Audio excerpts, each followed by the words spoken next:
Welcome, everyone. Welcome to M Global Presents, the global local impact of the UN Sustainable Development Goals. I'm Karen Brown, and together with my colleague, Katie Pelican, we're co-leading the university's SDG initiative. And on behalf of the Global Programs and Strategy Alliance and the SDG initiative, we welcome you to today's webinar. We're happy to see all of you here and really looking forward to a wonderful set of webinar presentations. This webinar is in recognition of International Education Week, and we think it'll be a wonderful way to celebrate the great things that are going on in international education and research at the University of Minnesota and beyond. Next slide, please. A couple of notes on the webinar. We do have a Q&A at the bottom of your screen. You are welcome to put questions to the presenters anytime into the Q&A feature at the bottom of your screen. Please note too that the webinar is going to be recorded, and you can see the link here where you can access it later. And if you have any trouble, there's a link there for Zoom troubleshooting. Next slide, please. As I mentioned, Katie Pelican and I co-lead the university's initiative on the Sustainable Development Goals. Next slide, please. The Sustainable Development Goals are a set of 17 goals and related indicators and metrics that are a plan for prosperity and a sustainable future for the planet. These goals were adopted by the United Nations member states in 2015, and they cover the period through 2030. And as you can see here, the 17 goals cover a wide range of topics, all of them integrated in a holistic framework to achieve the goals together. Next slide, please. The goals are intended to be both local and global. They're intended to be put into practice at local levels as well as nationally and globally. Our University of Minnesota Sustainable Goal Initiative aims to connect work locally, nationally, and globally that relates to the Sustainable Development Goals that we just saw. The work that we are supporting goes across disciplines and across sectors to promote high impact work, new programs, new funding streams, and progress toward the SDGs. Next slide, please. Our work ties to a few global frameworks related to higher education and the SDGs, and you can see a few of them here. We're a member of the UN Sustainable Development Solutions Network, which is a coalition of universities and other organizations working toward progress on the SDGs, the University Global Compact, and also the Times Higher Education Impact Rankings, which measures universities' progress toward achieving the SDGs. Next slide, please. We're doing a couple of things to promote work around the SDGs. First, we are both documenting and supporting and fostering work that has greater impact related to the SDGs and their indicators. So for example, the Sustainable Development Goals are now part of our university system-wide strategic plan. And we have a set of teams that go across our campuses and our system, working toward achieving those goals and documenting our progress. Next slide, please. We're also trying to support new and innovative interdisciplinary work to address the SDGs and the indicators and metrics connected to them. So for example, we are initiating a series of working groups or innovation impact collabs that are aligned to these various Sustainable Development Goals focus areas that you see here. We also are supporting a program of research grants to support research by our faculty and research staff, as well as student grants and student organization grants on SDG related projects. We have supported the development of new partnerships, the Aurora University Network in Europe, the Minnesota Sustainable Development Goals Roundtable, and a number of other connections that we're fostering. Next slide, please. Finally, we're trying to support the development of a set of tools related to the SDGs. We have had a series of what we call funding collisions in partnership with the university's Spark unit, which is to identify and pursue funding to support the work that we want to do. We have a series of webinars, of which this is a part, and we also have mapping of our curriculum and our research against the SDGs to make it easier for people to find work related to their areas of interest. Next slide, please. So again, the SDGs provide this holistic blueprint that both connects the local, national, and global levels to attain progress in all the areas that you see here. Next slide. So on behalf of the Sustainable Development Goals Initiative and the Global Programs and Strategy Alliance, thank you for being here. I'm going to turn over now to Katie Pelican to introduce our webinar speakers. Thank you so much, Karen. Well, it is my great pleasure today to welcome our speakers. They're doing a really interesting, diverse group of work related to sustainable development goals and education. And we're very excited to be having you hear about their work today. Our first speaker today is Elizabeth Sumita Haman, and I'll be introducing each in turn as they they're going to be each presenting their own slides. So all of these are folks and work that we have supported with our Sustainable Development Goal grants. So we're very proud to welcome them to talk about that work and other work that they're doing related to the SDGs. We're excited to be supporting such innovative work.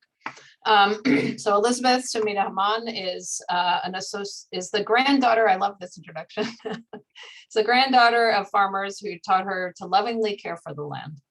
She's Andean from the Mantaro Valley, Peru, and associate professor of comparative and international development education at the University of Minnesota.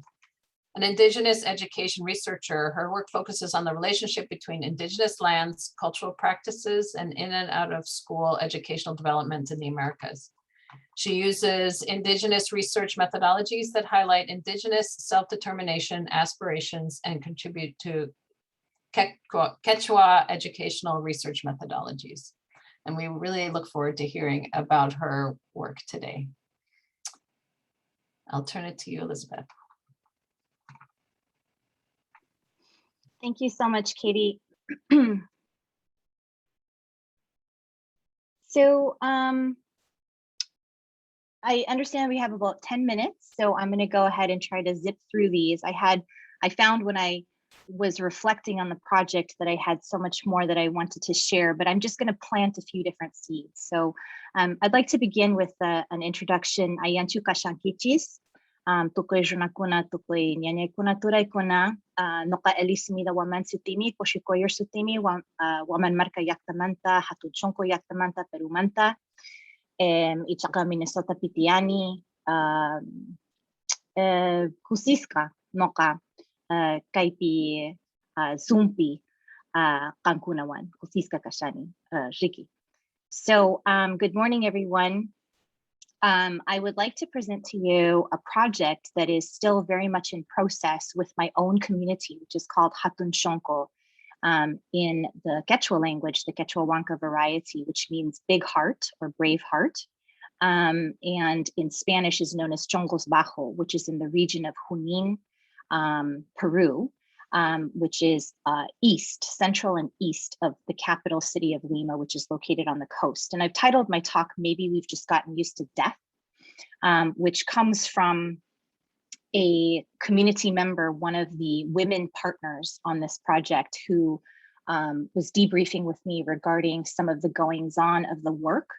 And very much so, I think that what is resulting from this ongoing project is an evolving and explicit understanding of our relationship as Huanca Quechua peoples, as indigenous peoples, with the plants that are also disappearing due to our own endogenous development, as well as exogenous development projects that have taken place in the Mantaro Valley region of Junin for hundreds of years since Spanish colonization in the 1500s. And so the subtitle to the talk is Native People and Native Plants from Coloniality to COVID and Beyond, because we sure are hoping that there's going to be a beyond. So I'm very quickly going to introduce the connection here. So this is a depiction by Waman Poma de Ayala, and by connection, I mean sort of a historical archival connection, an epistemic connection regarding our relationship with Earth and how that had transformed over time. In the 1500s, one of our half Quechua, half Spanish chroniclers had actually in the 1500s up until roughly the 1600s, his publication was around 1615, had observed the ways in which the Andean world was being transformed from one of farming, really seeking equilibrium, to this notion of, in the center here, this is a depiction of the beheading of Atahualpa, which is the last Inca ruler who confronted the Spanish. He actually was not beheaded, he was strangled, but this is a symbolic representation.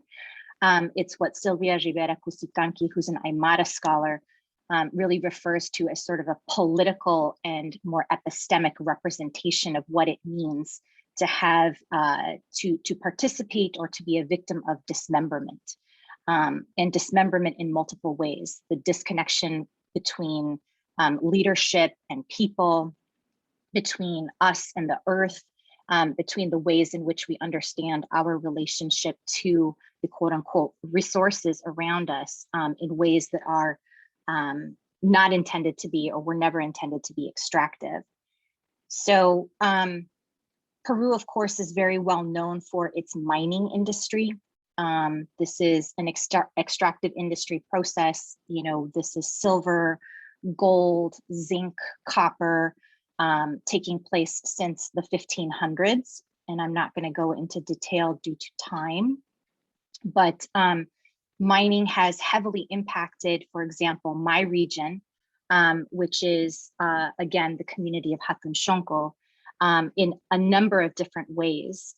So for example, our lake, Lago Junin, which is the source of our river, Huancamayo, is heavily impacted by the Cerro de Pasco mining operation in that region, as well as is the Upper Amazon Basin, which also connects to Lago Junin. So we are dealing with a number of different poisonous drainages.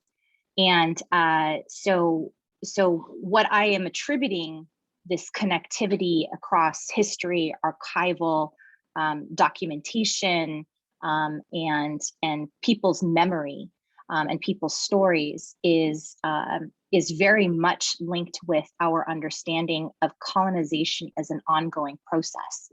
And so this is a framework or a schematic that had been introduced by a Peruvian scholar, sociologist, Aníbal Quijano. It has since been worked and reworked by a number of other Latin American scholars and scholars of coloniality who view the 4 domains of struggle within which we all function today as a result of a global capitalist system that was produced through and expedited through the European colonization of the Americas, as the domains of control over land, economy, natural resources, exploitation of labor, which anchors capitalism, as well as control of authority through political, legal, and military systems, which anchors the state, control over normative ways of being, enforcing conqueror ideologies regarding sexuality, gender, religion, what constitutes the family, and so forth, as well as control of knowledge and intersubjectivity. And that is what most interests me with this project and the community members with whom I am participating in looking at our plants, which is what are the ways in which we know and understand our relationship to our plants, and how do we know ourselves through that relationship. Oh, excuse me, I'm having a little bit of difficulty kind of toggling my, okay. So I'm actually, in the interest of time, not going to go through this, but just again around sort of the interconnectivity of processes over time, and what we are starting to see, what community members, citizen scientists, researchers, and I in the community have been discussing over the last year and a half. I do want to also talk a little bit about some of the critics of the Sustainable Development Goals. And this comes from Kotari and also Arturo Escobar in a recent publication looking at pluriversality. So there have been, and we are aware of this, critics of the Sustainable Development Goals for a number of different reasons, among them sort of a continued almost complicity, or what appears to be a complicity with this notion of economic eradication of poverty, but that is still in many ways calculated through economic metrics or the metrics of finance. as well as sort of a call for a deepening or a deeper understanding regarding how we understand what is sustainability and whether or not development itself is a failed promise. So some of the questions that they ask and that come from their work with Indigenous and other local peoples are among these. And these are part of our inspiration working with the farmers and the community leaders in my community. Questions such as what is so badly wrong with everyday life today, who is responsible for it, and not necessarily finger pointing or blame per se, although you kind of have to work through that as well. What would a better life look like and how do we get there? What is a life worth living? And how can conditions that allow it to happen be met? So this is my community. This is a snapshot of Hatun Shonko. It really is in many ways a depiction. This photo is a depiction of sort of our ontological, epistemological, axiological, and methodological relationship that forms the foundation of this project, looking at native plants in our region. And I'll talk a little bit more about the impetus of that. The Andean world consists of Hanakpacha, Kaipacha, and Ukupacha, which means the sky world, this earth, and the interior or inner world. And everything that Andean people do, all of the practices, ceremonies, cultural practices generate conversations with those worlds, as well as secure our relationships and our understandings with what those worlds are and our place in them.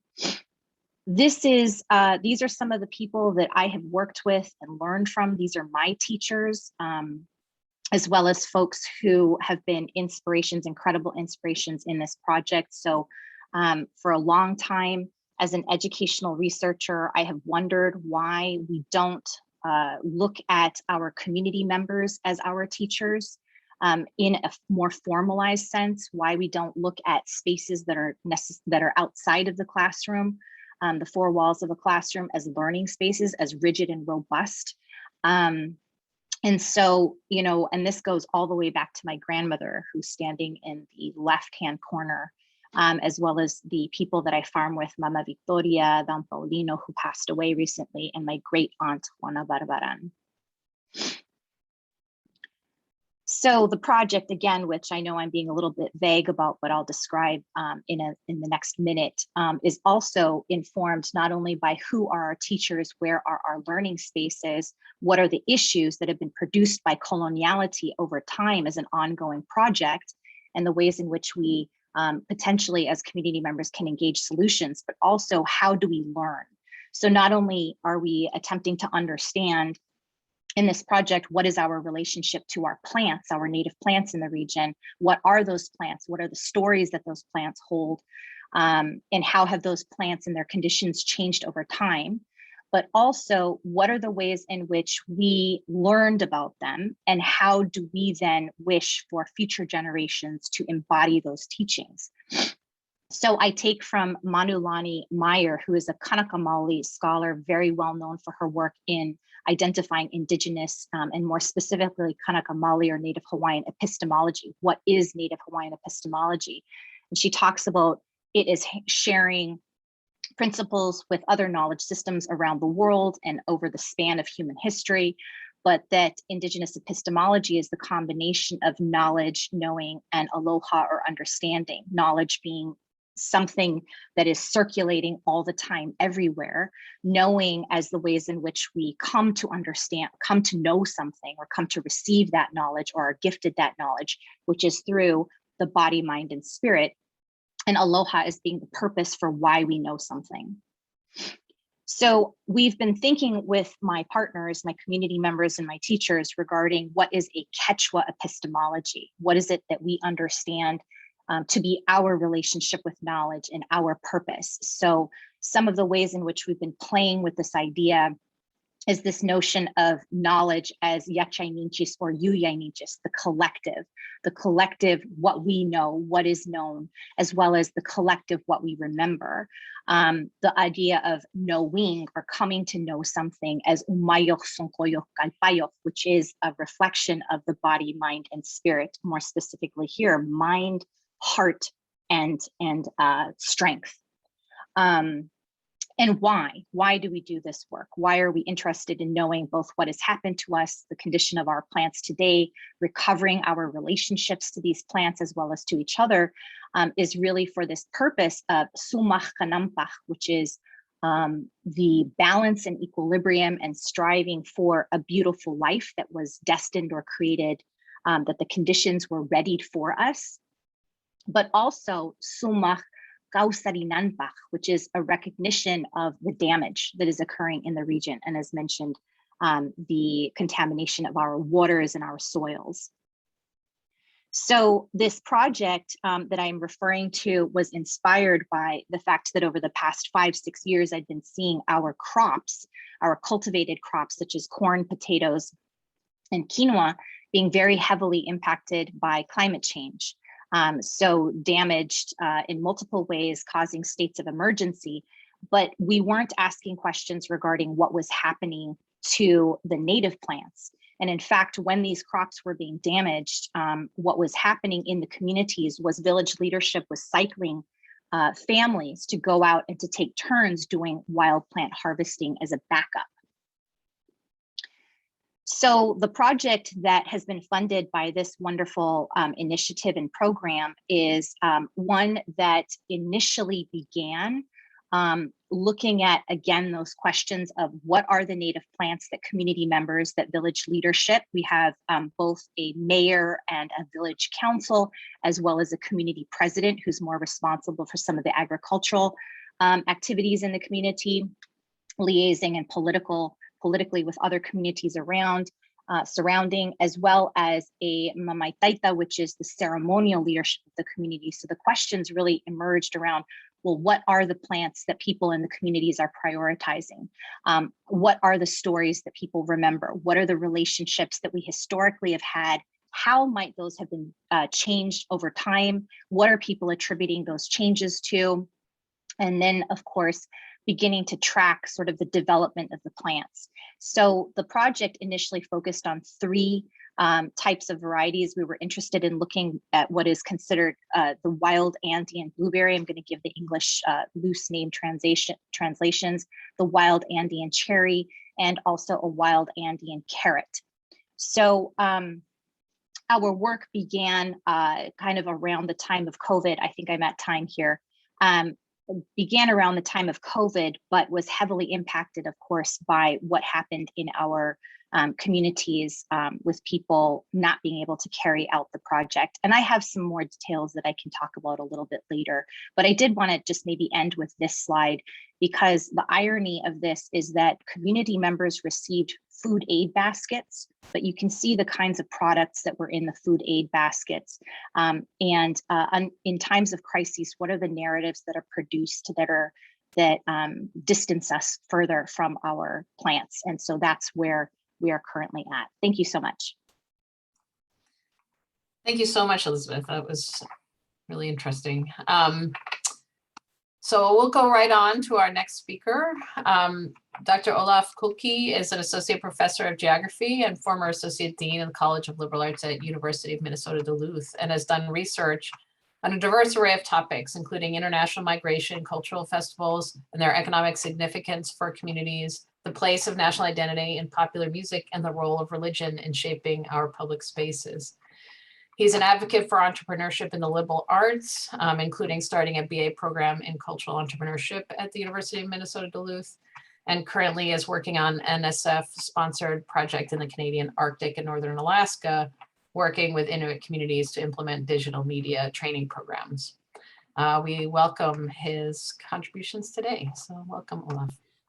Thanks, Katie, for the introduction. I'm actually joining you from Fairbanks, Alaska, where I'm currently doing some research and finishing up the project that I won't be talking about today, but what I would like to share with you today is another project that now has been funded through the SDG initiative and is essentially expanding a pilot that we conducted this past year during COVID. And hopefully, as going forward with this project, we will be able to expand the project, not just into remote online work, but also actual on-site work. So I'm going to start sharing my slideshow with you here.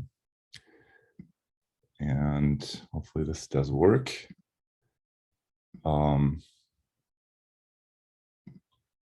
There we go. So the project that I've been part of now for the past year is called Our People, Our Climate. And what it essentially is a project in visualizing climate change in Nunavut, which is the self-governing territory of the Inuit in Northern Canada. And we're specifically working with Indigenous youth here and working with them on community-based research that focuses on photography and videography to capture climate change essentially in their backyards. This is a collaborative initiative between my college, the work that I'm doing at UMD, as well as a colleague of mine who's an entrepreneurship professor at the University of St. Thomas. And we have a number of other community organizations involved, including a number of communities up in on Baffin Island in Nunavut, Clyde River, Pond Inlet, and Iqaluit. And we're also working with an Indigenous education organization called Ilianapa Skills Development Center. And I'll tell you more about the other participants in this project a little bit later on.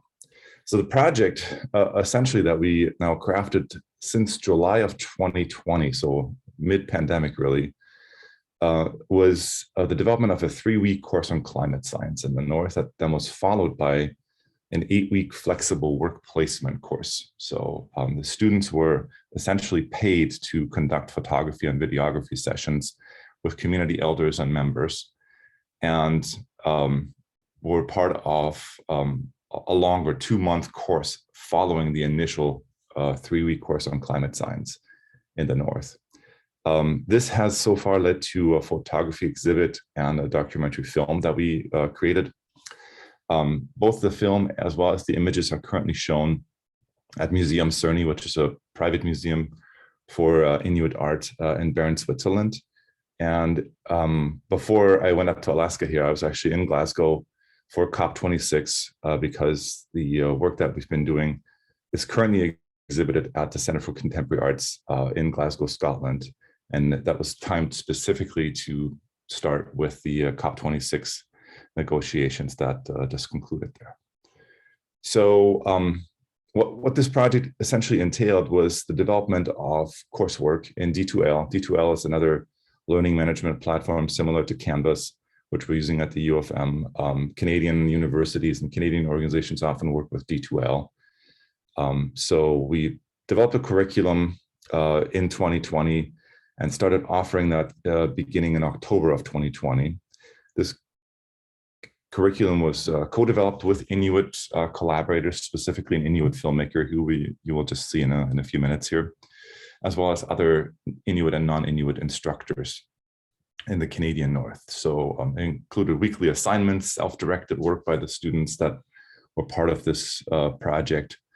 And these students were high school students in the Canadian Arctic, I should say here, and also young adults that had just finished with high school.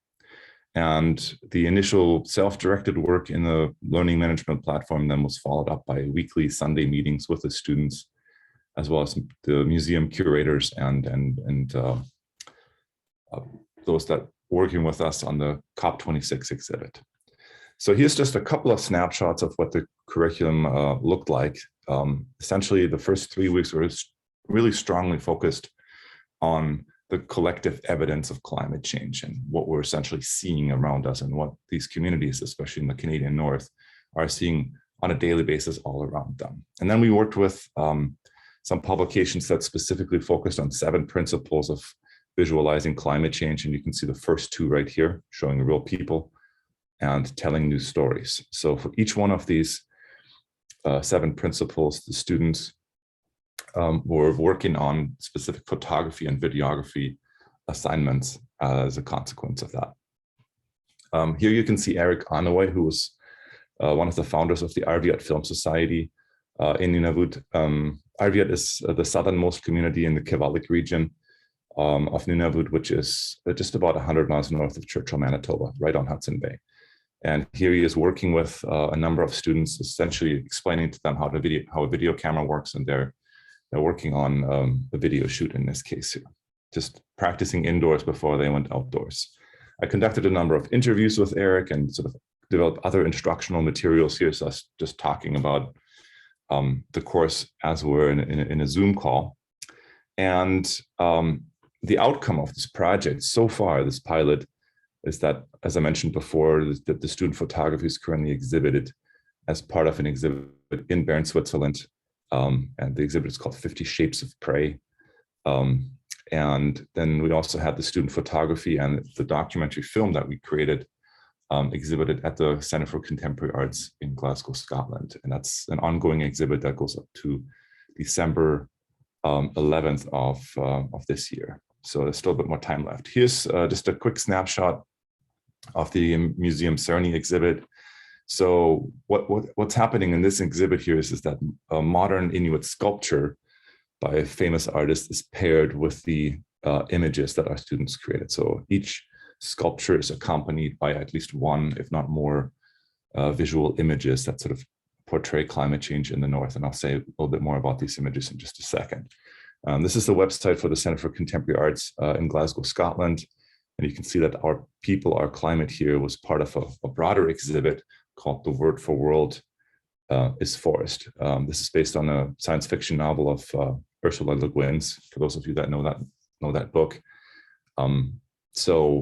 This exhibit in Scotland especially is accompanied by an online exhibit. So I'm going to be sharing some links at the end of this presentation, and you can actually, on the online site, watch the film, watch interviews with us as instructors, watch interviews with the students, and also read an essay about this project. So you can watch the entire 15-minute film that we created here as part of this exhibit. So the students did all the photography, the students did all the videography, and we received some professional aid in the end to post-produce the film, so do the final editing. But most of the work was actually done by high school students. So I want to just show you a couple of images of these students to show you some of the themes of what they captured in the North. This is an image by Carmen Barrio from Iqaluit, Nunavut. So the capital of Nunavut is about 10,000 inhabitants. And what she captured really is this sort of struggle between the petroleum landscape in the North and sort of a potential future of a post-petroleum landscape. More and more people are, for example, shifting to solar energy, even in the Canadian North, and are starting to grow their own food. And you can see the sort of the greenhouses here in this image, and then the extensive solar panels with this house. So this is a common scene now that's gradually evolving in the North, because this is such a petroleum-dependent landscape still. And of course, one of the major issues for the Canadian Arctic is petroleum extraction, petroleum transport that could only get worse, especially with the opening of the Northwest Passage in the next couple of years with climate change. The second image here is by a woman named Chelsea Chamanik, and this is her life partner who is looking over this bay here. A lot of the people that that were interviewed by our students in the North are specifically talking about the impact of climate change on their hunting grounds.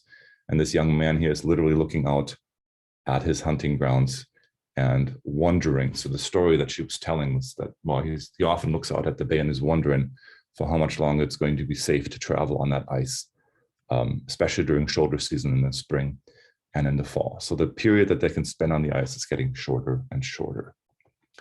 And then the last image that I want to show you is again by Carmen Barrio, and this is called a Rising Tide. And this is one of the elders cemeteries in Iqaluit, Nunavut, that is actively threatened by rising sea levels. So you can see the beach in the background there, and essentially the story that she's been telling is that the beach is coming closer and closer and closer and closer to these graves. So she doesn't know exactly for how much longer she will be able to connect with her ancestors by going to the cemetery because of climate change. So these are some of the themes and some of the stories that were captured in this project so far. What we're going to be doing with the SDG grant in the future now is to expand the curriculum to other Arctic locations as well as non-Arctic locations. So specifically, we're going to be working with an organization called Gulak Junior and Northern Inclusion. And we essentially will now, for the spring semester, have a much larger group of students from King Nunavut, from Tuktoyaktuk in the Northwest Territories in Canada, from Bogota, Colombia, and from Tegucigalpa in Honduras. And we'll translate our curriculum, which is currently only available in English, into Inuktitut and Spanish. So the next steps are really an expansion of that conversation about climate change and how it is visualized by youth, literally in their backyard, and that the outcome of it will be yet another exhibit that will specifically be run through the artist community in King 8 here. So we're hoping to continue this kind of artistic work that is the result of conversations about climate change, of learning about climate science, and about actually capturing visual evidence of it. So I'm including a couple of links here: Museum Cerny, the Center for Contemporary Arts, Dorset Fine Arts, and also my link here as well. But so thank you very much for listening, and thank you for giving me the opportunity to share this project.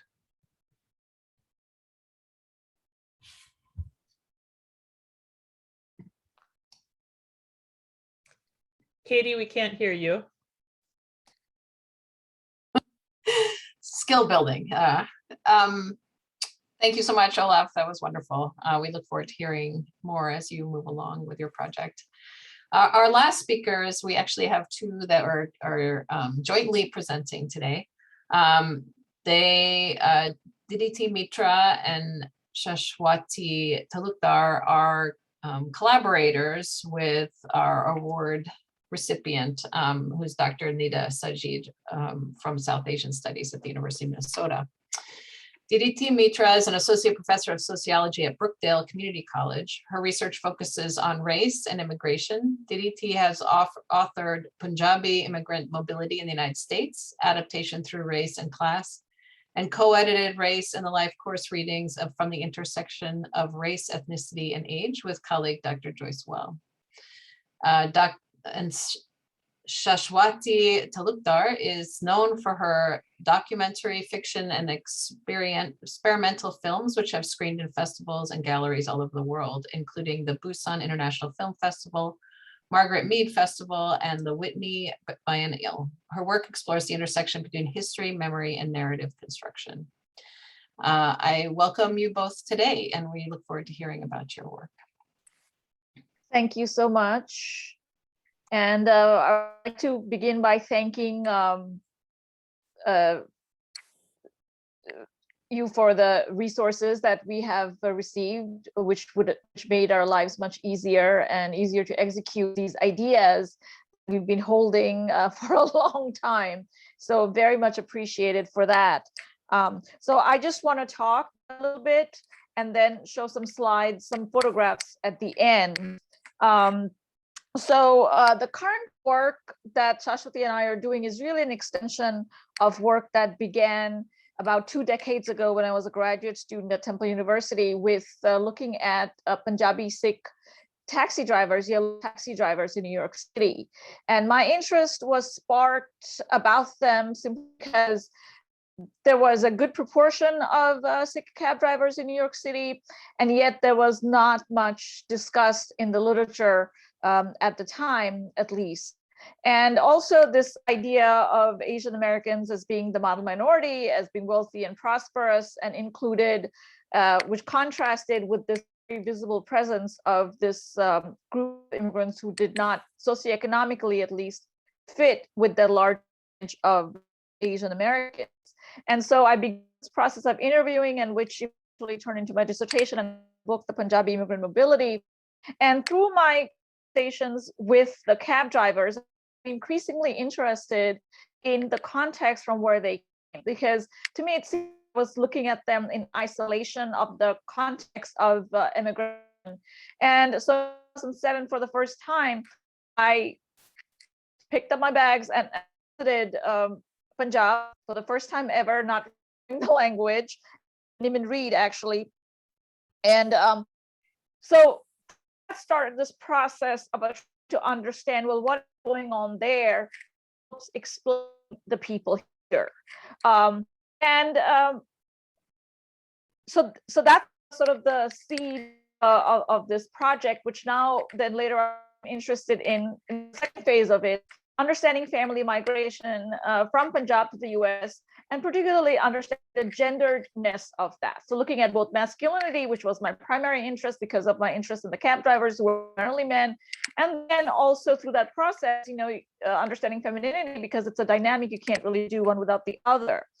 The visual angle of this comes in really partly from my own personal interest in photographs. I always carry my camera. I mean, then it was a camera, now it's a phone, and I'm constantly taking photographs of things around me wherever I am.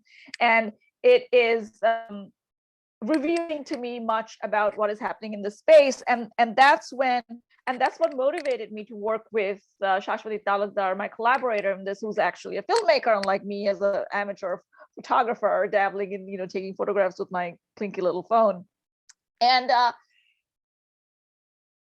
even though I'm interested in photographs, what my collaboration with her brings in is a detailed understanding of compositions, as opposed to just reading the photographs as what I see as texts that support the sociological framing of migration from Punjab to the United States. So I can take photographs, I use them as text to support my theories and my points, but then with her, she brings in an understanding of how to read the actual content itself. And so I think that to dissect the visual, and that has been really, really critical.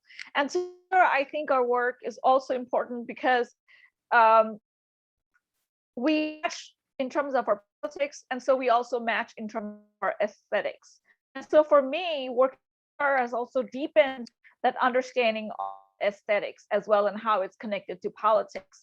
And the other reason, the other dimension of it, I mean, there are many, but the one that I'll mention now is that our interest in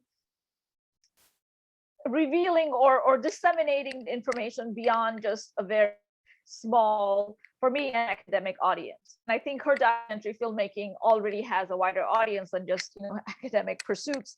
So in that, I think our interests match as well. And so there, I think the film comes in really useful in terms of widening the audience for the work that we do. And here, Sikhs, although they've been here for over 100 years, I mean, they first arrived to the United States in the early 20th century, continues to be underrepresented in the literature on migration, particularly.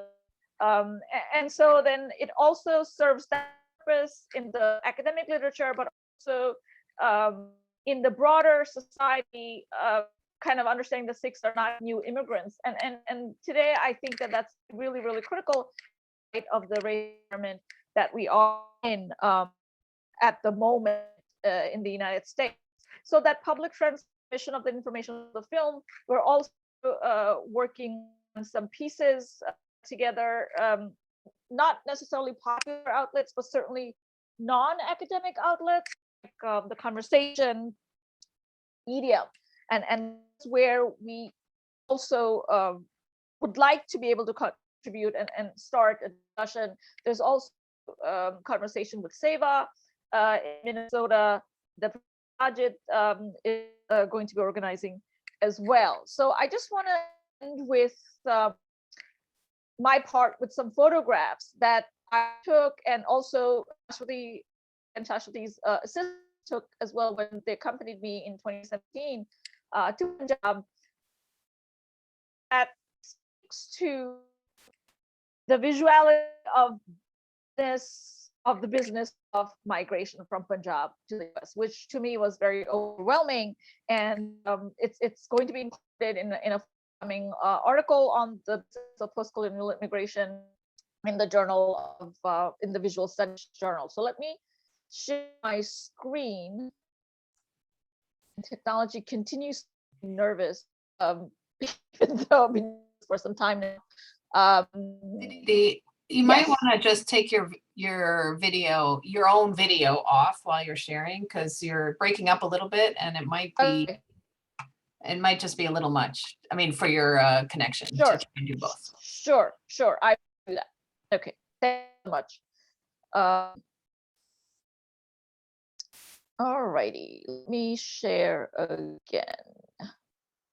So here I have a set of 12 images that I'm going to talk about in groups. First one is in city in Punjab, where this strip where all one sees is just ads for immigration businesses, whether it is helping people with the visa, with the paperwork, or even training like English language training, or administering tests that students take when they're enrolled in North America, and then getting trained for that. And it was absolutely stunning to see them all together in one spot, one after another. There are buildings dedicated to this. The intensity of this is inescapable.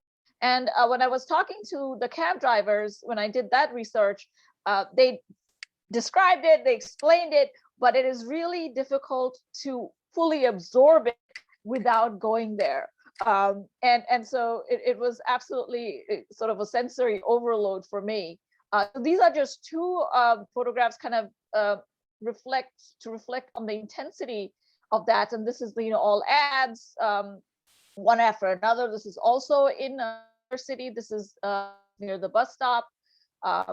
This is image number 3, which was taken at a village where we actually stayed in 2017. And this is one of those places that teach you English, and so it's like a coaching center or tutoring center. And the person who runs this place actually is a migrant, return migrant himself from Europe. And this is another theme that kind of shows up in the photographs of women, as these images of women in the photograph, and white women in particular. I have these two images with white women, carrying books. They're all taken in London city. And then this third one, this South Asian woman, at least she looks South Asian, to me, Indian looking, in the village where we actually stayed. And what is interesting about these women is, including the South Asian one, is their clothing, that they are usually presented in clothing that one would typically identify as so-called West clothing. So that was something that was interesting that I did. The other theme that shows up are the flags that are often used, or actually the names of the institutes themselves, like the English masters. So I talk about, what does that really refer to, the extent to which it is connected to post-colonial ethos. And then you have another one, which is really interesting, Victoria London School, London trained teachers. So kind of selling this idea of, giving credibility to these institutes, because, they have these names that can be a significant even in post-colonial world as well, where the knowledge and connection to the West, and particularly it seemed like from the ads that it was the connection to Great Britain that pops up as really, really prominent in these ads, which I thought was rather fascinating as well, as it says, London trained teachers at the top and also at the bottom. Here again, the one, English wings, kind of to me indicated if you have these English knowledge, you can have wing by. And I feel like I'm running out of time, so I'm going to just go through these. Another theme that shows up here are the credentials that are advertised of the people. And here, if you can't see this, if you look closely, MBA, SC London is another one that we see here. And of course, the ads that show up in that space as well. Here's another one that says, it's British Council approved, associate partner being Cambridge University Press. I'm not sure how much of that is true. Certainly it is being used to market these businesses. And of course, last but not the least, is this idea that, it's the Western education and the Western education that will allow the people to further their education goals, their employment goals, their financial goals, as well as their life goals as a whole. And I'm going to stop there and let Shashwati take over from here.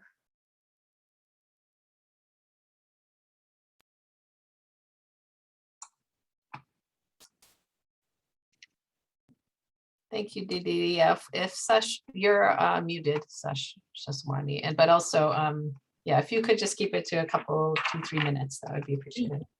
Yeah, so I'm not going to take very long. I actually wanted to start by taking a point from actually Elizabeth's presentation, where she sort of talked about the SDG goals and how a certain criticism can be made of them. And the way it sort of seems to me that criticism dovetails very interestingly with the work that Didi and I are doing, because what we are really interested in is the lived experience that is, of course, impacted not only by, of course, a colonial history, economic inequality, but also issues of identity that are very sort of historically grounded.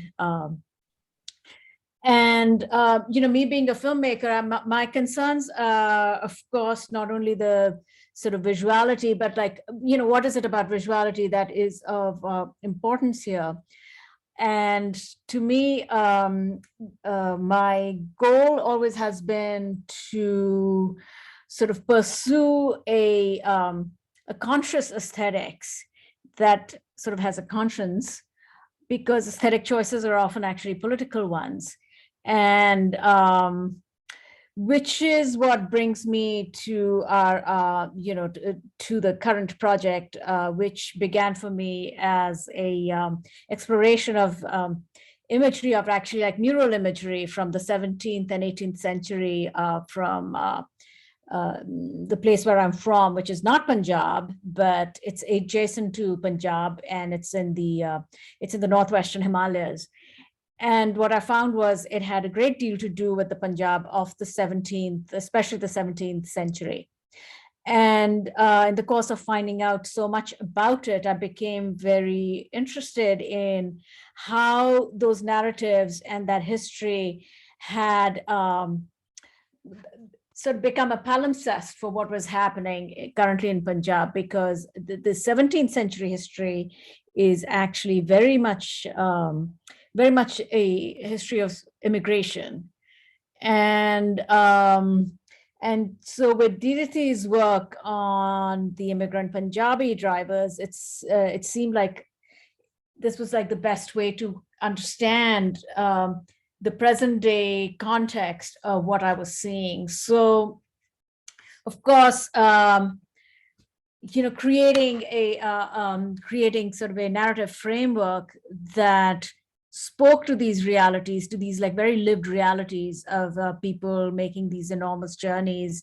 And, like Elizabeth pointed out, it's you can't think of development as just simply motivated by economics. There is much more that sort of goes into it. So I'm not going to go into like all the, sort of the colonial history and all these sorts of experiences that kind of go into it. But I'm very quickly going to talk about where we sort of see this work going. Didi has spoken a lot about our collaboration and what that has meant. So I don't have much more to add to that, other than saying that that sort of the, if you're going to create an aesthetic that will speak to this sort of a lived reality, what we need to do is understand the context. So to talk about the dissemination, so what we've ended up having is a couple of art pieces from the imagery that has sort of been thrown up by this work, and also a couple of documentary films. And the first one that's sort of coming out is the one about like women's experience of immigration, and whether they decide to stay at home, whether they decide to go, and what the various relationships are around them. Okay, I think I'm sort of out of time here. I don't know, do we have time to see any pictures? Sure, why don't we show a couple pictures? We are just about out of time though. So if anyone does Okay. have questions, if they could put them in, and we will probably have time for just 1 or 2 questions. Okay. Share screen. So, oh, sorry, you're seeing the project, another editing project. Okay, so let's see. Let me show you, like, this is the stuff that took me to the work, which had a lot to do with sort of Sikh history. And okay.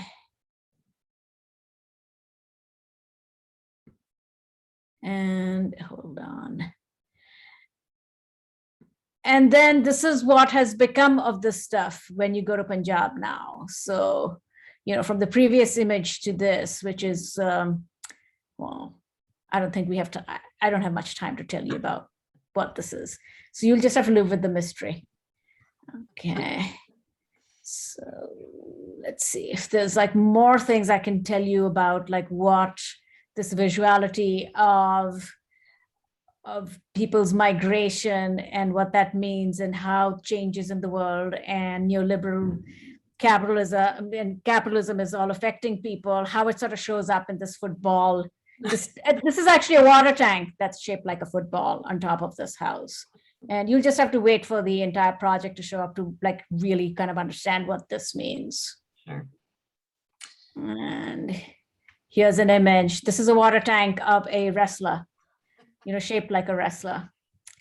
And what else do I have? Okay, I'm just going to stop there. Okay, I'm going to end on this one. This is just kind of great. So I'm going to end there, and I like the water tank stuff. Yeah. I mean, it's amazing. There's like a whole sort of world of meaning in there, which is what our project is about. And we kind of hope to be able to promote a sense of understanding of what this means, and, you know, to build those connections which people need to understand if, you know, anything's going to be ever done about inequality and, you know, the coming disasters. So I'll leave you with this plane shaped water tank. With a bird, I like it. All right, well, thank you so much. Does anyone have any questions that you wanted to ask? We don't have much, we only have a minute. So we don't have much time. But if anyone does have a question, we can ask it. No one has put a question in the question answer box. But I guess maybe in this 1 minute, all of you spoke to SDGs and how SDGs, you know, are problematic at some level in terms of these communities that don't have the voice and that don't have the cultural dominance that maybe SDGs are geared towards. Do you, like, I guess my question is it possible to create a global framework to sort of empower the communities you're working with and raise their voices and rather than marginalizing them?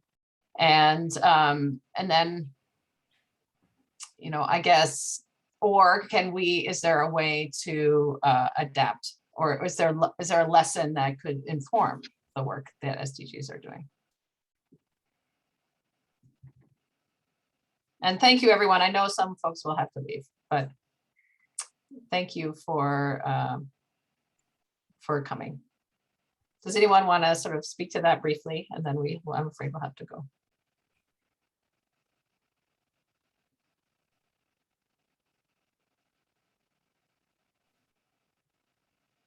I can say something, but it looks like Shashwati's unmuted.